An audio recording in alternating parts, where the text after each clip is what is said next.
This guy's here. Uh, Welcome to another loadout video. Today we are going to be doing the Kilo 141, which is it's a really good all-round weapon. Even like bone stock, no attachments. It's a really good gun, just like the M4. It's pretty well balanced in my opinion. I have noticed that hitting headshots or whatever kind of like limb or neck multipliers that COD has built into its systems, the Kilo has a lot of it. I've been torn up from the Kilo from a long way away, and the low recoil helps a lot. In Warzone, this is a pretty efficient weapon, but we're here to talk about the multiplayer loadout for the Kilo.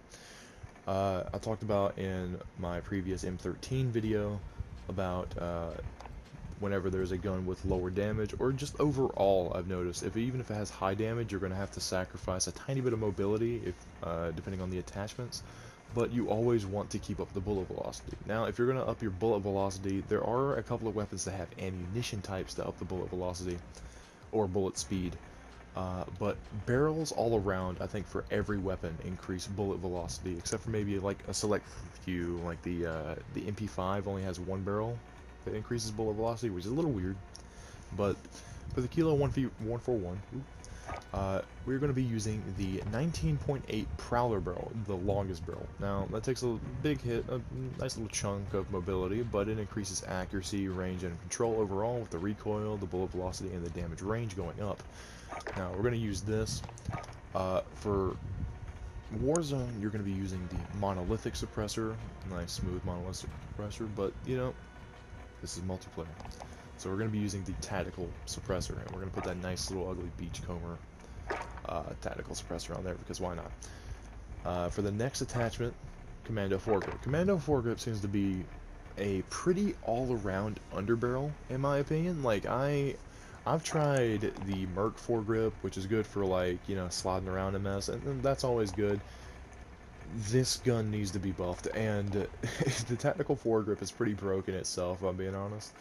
Uh, the operator foregrip is good for recoil, but it always, if not mistaken, it does the same amount of recoil control as the Ranger foregrip. So I'm not too sure about that. Ranger foregrip's pretty all around if you have decent mobility. You know, just slap a Ranger on there instead of the Commando. But the Commando is the go-to underbarrel. Now, this next attachment is going to be the FSS close quarter stock. It increases ADS speed, mobility gets a nice little bump back. Most people use no stock, but I find the aiming stability and recoil control to take too much of a hit, because I find myself with my gun swaying too much and I can't hit my shots, so that does mess me up. So instead, we're going to be using the close quarter stock with the Striking Tiger blueprint, because why not? Well, look at it, it's pretty. Got little flowers back there. Now this next part, very important. So if you want some more ADS speed, you feel like the mobility isn't high enough, you're going to be putting on a tac laser. Tac laser, yeah, people can see it, but the tac laser gives you a really good ADS speed bonus. We're not really going to be putting an optic on this one.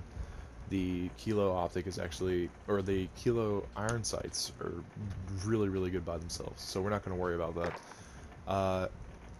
So you can either do the tac laser, or if you don't want to do the tac laser, I would recommend sleight of hand.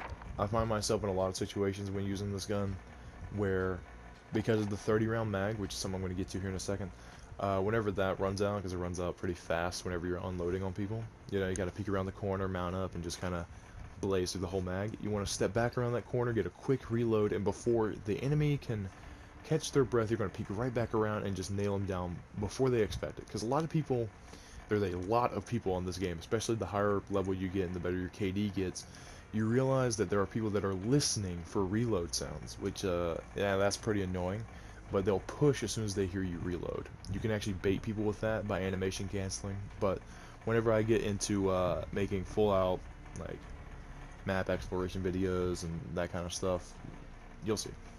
So, for this, you can run sleight of hand, which, again, I recommend, or the tac laser, or, yeah, that's right, we got 3 options this time. You can run a 50 round mag. Now that's pretty right there. But the 50 round mag is good because it doesn't tank mobility as much as the 60 round does, and definitely not as much as the 100 round drum magazine, which, by the way, I think is the most hilarious thing, yet a lot of people run it. I don't know why. Actually, this build could probably support it. It's just the mobility would take a big hit, but I'll leave that up to the users yourself. For me personally, 50 round mag if I'm going to run an ammunition type. Now this build is good for, I think, if I'm not mistaken, it's good for all ranges. Long range, you're going to get a couple more hit markers than you normally would, but not as much as if you were running a factory barrel or a shorter barrel. At mid-range, you're definitely, like, I think this thing dominates mid-range, depending on what your enemy is using. If they're using an AS Val or something like that, let's hope you get the first shot off, and you hit all your shots, they're definitely dead. That is something else about this gun. It is, kind of broken if you can get your first shot off and hit, like, the next 2 shots. Because the Kilo is a really underrated gun, in my opinion. But, yeah, so this is the Kilo build, guys. I hope you enjoyed. And please like and subscribe, but if you don't, that's okay, and I'll see you around. Bye-bye.